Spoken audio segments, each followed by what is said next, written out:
হিরণ খুব খেলতে ভালোবাসে, বিস্ফোরক দাবি স্ত্রী অনিন্দিতার। বারাণসীর গঙ্গার ঘাটে দ্বিতীয়বার বিয়ে করে তুমুল বিতর্কে জড়িয়েছেন বিজেপি বিধায়ক ও অভিনেতা হিরণ চট্টোপাধ্যায়।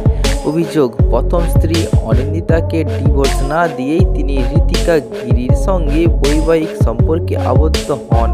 এই ঘটনা সামনে আসতেই টলিপাড়ায় শুরু হয়েছে তীব্র চর্চা। পরিস্থিতি আরও জটিল হয় যখন হিরণের সদ্য বিবাহিত স্ত্রী ঋতিকা দাবি করেন আনন্দিতা নাকি তাদের সম্পর্কের কথা আগেই জানতেন। তাহলে এখন কেন এত আপত্তি, সেই প্রশ্নও তুলেছেন তিনি। হিরণ ও ঋতিকার বিরুদ্ধে থানায় অভিযোগ দায়ের করেন অনিন্দিতা এবং তার কন্যা নিয়াসা।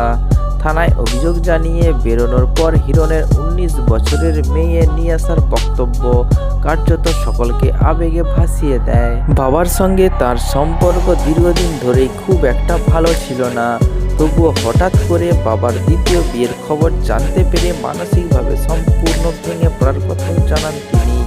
এখানেই শেষ না, আনন্দিতা সাম্প্রতিক সাক্ষাৎকারে জানান যে তার মেয়েকে হিরণ মাঝে মধ্যেই ফোন করে বলতেন তিনি ভালো নেই। নিয়াসা জানান তিনি সোশ্যাল মিডিয়ার মধ্যেই বাবার বিয়ের খবর জানতে পারেন।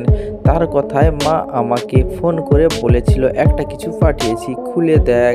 ফোন খুলতেই বাবার বিয়ের ছবি চোখের সামনে ভেসে ওঠে। এদিকে অনিন্দিতা তার সাম্প্রতিক সাক্ষাৎকারে জানান হিরণ মেয়েকে মা বলেই সম্বোধন করতেন, এমনও বলতেন যে আমায় তোমার মা ফিরিয়ে আনো, নইলে তার মান সম্মান আরও বেশি নষ্ট হয়ে যাবে।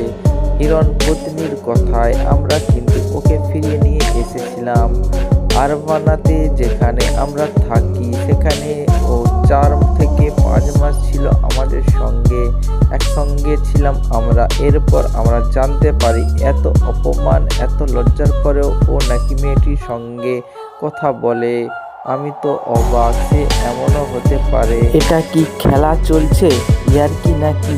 আমার মনে হয় হিরণ খেলতে খুব ভালোবাসে, সবার ইমোশন নিয়ে খেলতে ভালোবাসে।